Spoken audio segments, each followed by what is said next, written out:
சில உணவுகளை சமைக்கும்போது மட்டும் எப்படி அவ்வளவு அற்புதமான மனம் வருகிறது என்று யோசித்ததுண்டா?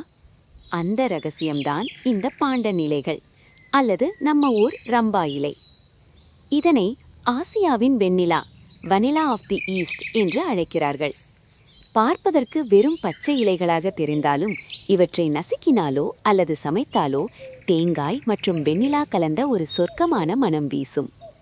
பிரியாணி, பாயசம் அல்லது சாதாரண பல்லைச்சோறு, எதை சமைத்தாலும் ஒரு பாண்டன் இலையை போடுங்கள், அதன் சுவையே தனி. இது வெறும் சமையல் பொருள் மட்டுமல்ல, இயற்கை நறுமணப் பொருளாகவும் மன அழுத்தத்தை குறைக்கும் மூலிகையாகவும் உலகெங்கும் பிரபலமாகி வருகிறது. இதை வளர்ப்பது மிகவும் எளிது.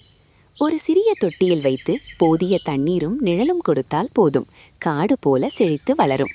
இதன் அடிப்பகுதியில் வளரும் சிறு கன்றுகளை பிரித்து நட்டு நீங்கள் பல செடிகளை உருவாக்கலாம்.